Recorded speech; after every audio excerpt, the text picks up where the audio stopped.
Welcome back to another video, and today we have something special for you all because I got the chance to dive into the Invincible demo a few days early. And the Invincible is a new game coming out later this year from Starward Industries, available on PS5, Series X and S, and PC. And of course, a huge shout out to Evolve PR and the team at Starward Industries for sending over a code. I had a great time diving in, and you don't have to wait long if you want to check out the game for yourself because the full demo is up on May the 4th. But it's about a 15-minute little adventure, and you can play through it multiple times, and you can find other stuff for multiple playthroughs. So it's definitely worth the time to sit down and go back through it one more time once you've wrapped up that first run. But this is kind of a vertical slice of the game. This just drops you in and lets you see the experience you're going to be getting. The demo really does two different things. Number one, it introduces you to this narrative and some of the characters you're going to be playing with in the game, and it's immediately something that's kind of eerie. It definitely draws you in. My interest is there for seeing what the story has in store. But the other side of the demo is that it showcases the power of Unreal Engine 5, because the Invincible is one of the first games to really take full advantage of Unreal Engine 5, and that's immediately apparent whenever you start looking at the textures and the lighting in the game.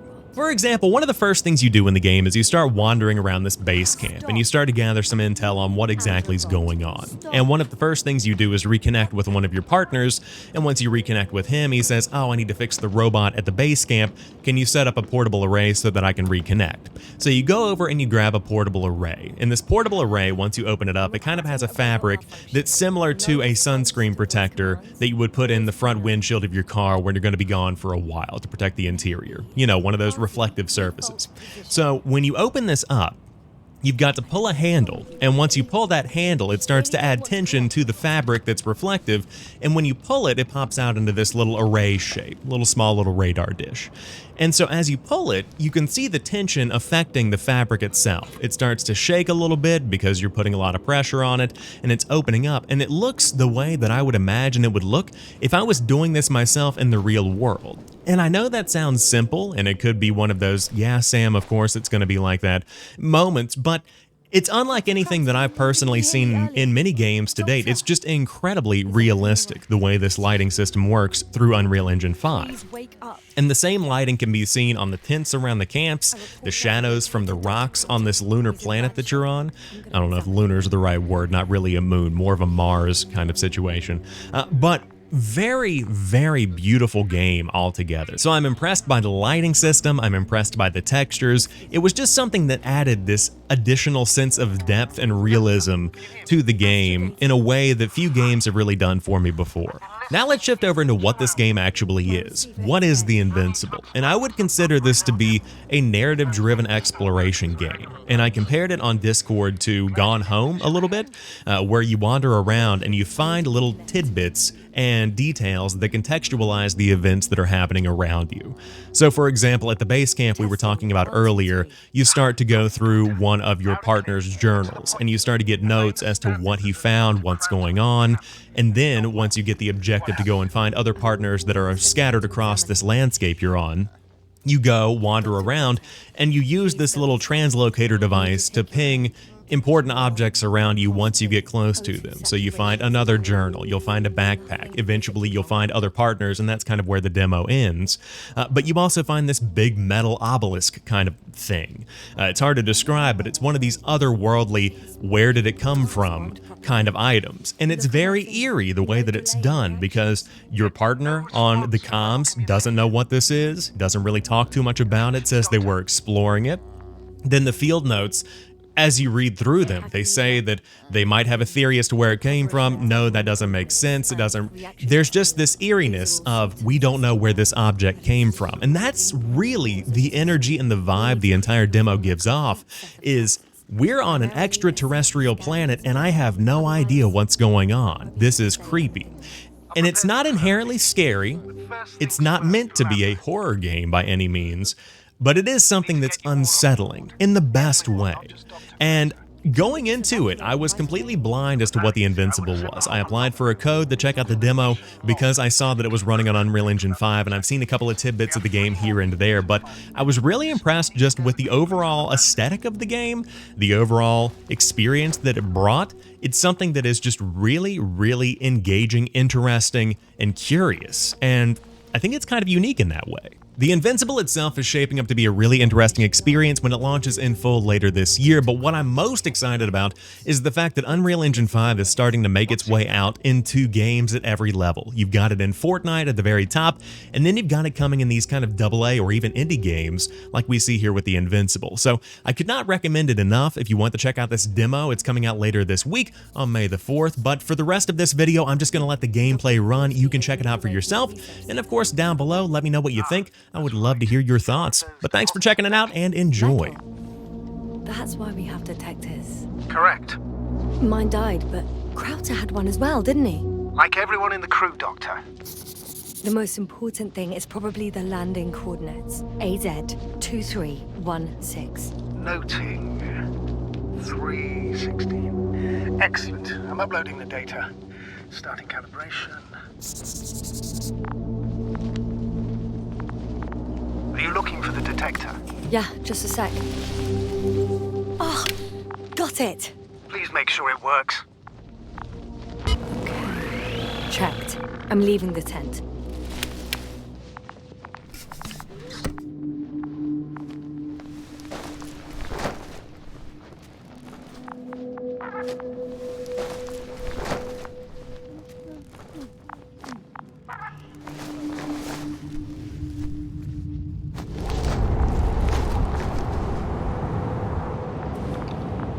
All right, now for the robot. It's unresponsive. Yes, I know. I'm currently trying to establish a connection. Can I help somehow? Just look for the others, Doctor. I'll take care of this myself. Get the tin head back on its feet remotely. And secure Crowther. I have everything I need. Just... Is something wrong with the connection, sir? It's not working. Not sure why. There's a relay transmitter in the camp, so the signal should be strong enough. A relay? Ah. Yasana, what are you up to? One sec. I'm looking for it. What about the rest of the crew? You gonna make them wait? If the androbot isn't working properly, I can't just leave Crowther like this. He might hurt himself. Fine. Proceed as you deem fit. I've got bad news. Our signal is far too weak to restart the androbot. The relay malfunction? Not exactly. It's completely fried. I don't think a sandstorm could cause such damage. That's irrelevant now, Doctor. There must be a spare somewhere in the camp. Please search for it.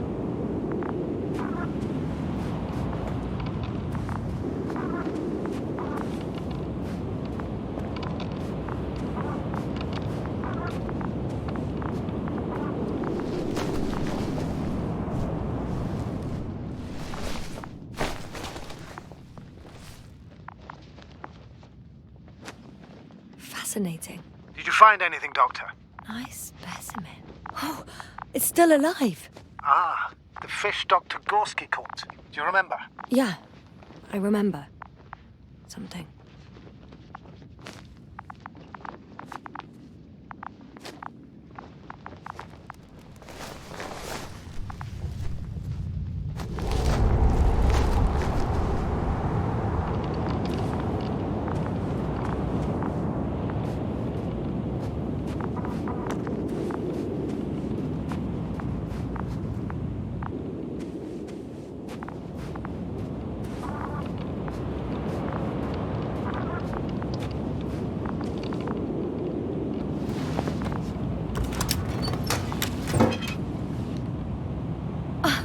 I have the extra relay.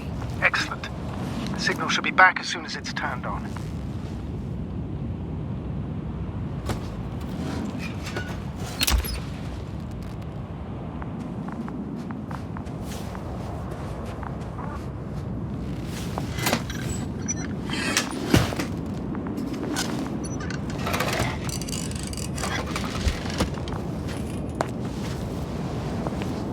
Very good. I'm connected. What happened here? This is unlike anything I've ever seen. Is it gonna work? We'll see. I rebooted the systems. That should help. Good, good. It's receiving instructions. Oof. I don't know if the androbot should already be doing something. Is it still frozen? Yes, unfortunately.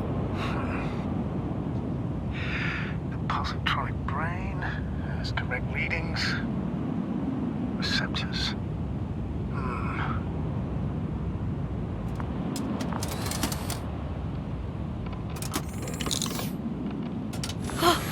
It worked. He moved. Finally. Artie should be walking now. Does he? His positional data hasn't changed. Well, you can see that he really wants to go, but still can't. Please check his legs. Could be the servo motor. Ah, that's it. Got you, tin bastard. Thank you, Doctor. I won't hold you any longer. Go get the rest while I finish here. That's an order. Yes, sir.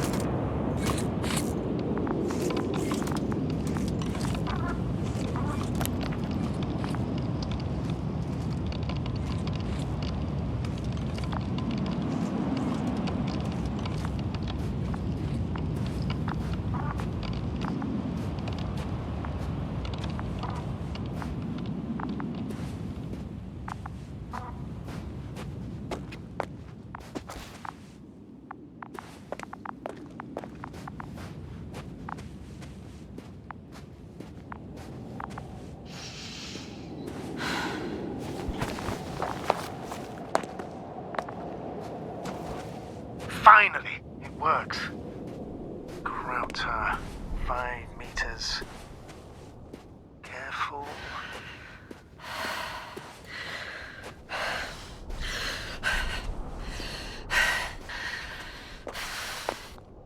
I found the area marked by Dr. Krauter. There's no one around. What do you think? Can we land the hopper safely here? I think so. Solid ground, a large flat area. We won't find a better place. Entry point? Will it be 50 meters?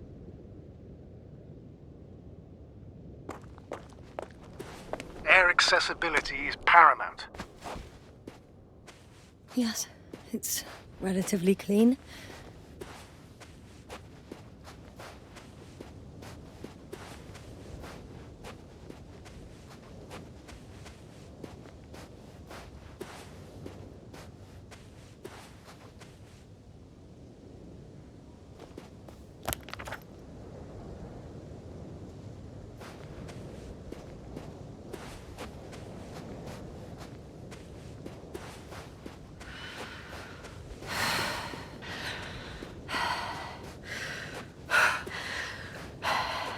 I'm entering the research area.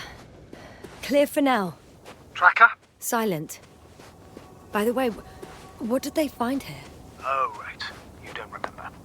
A piece of metal sticking out of the ground.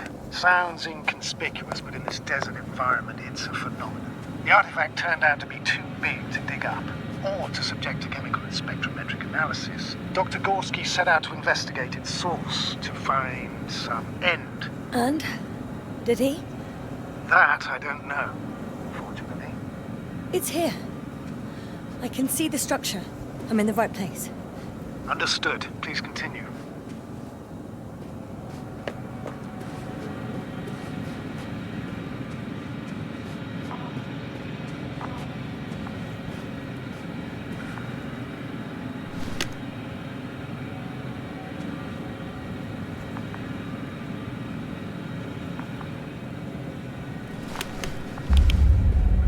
Got someone.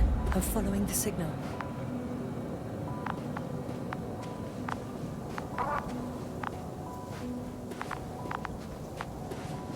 That noise. Can you hear it? Yes. Is anyone there? What's going on? Doctor? Checking.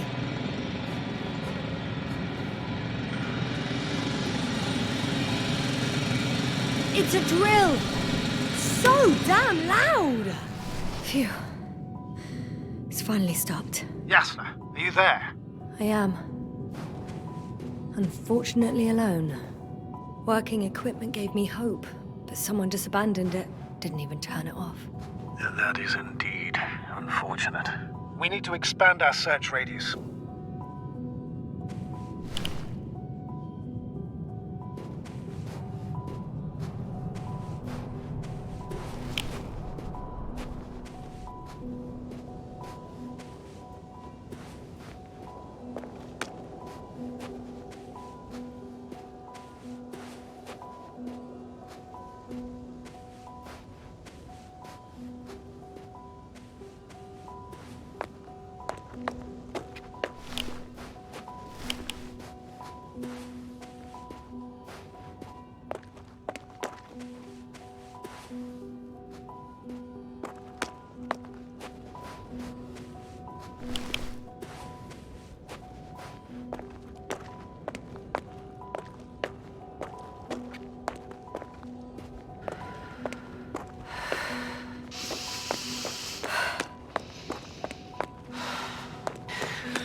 There's something on the ground.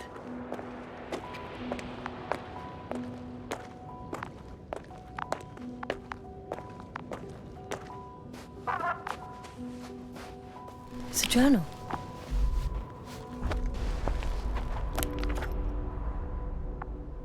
Geological cross-section. Measurements. These are Merritt's notes. She must be somewhere close. Please search the entire area thoroughly.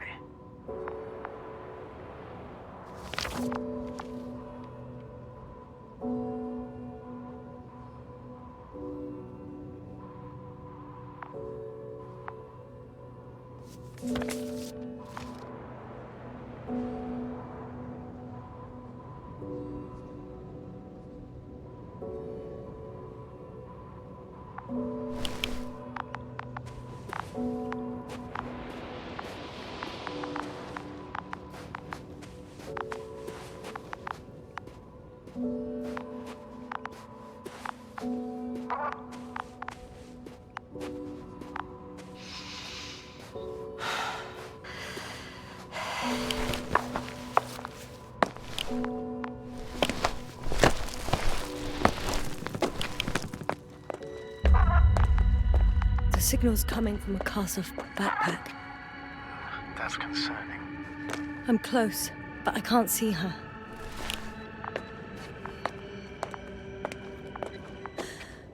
She's here. I found her. Merritt,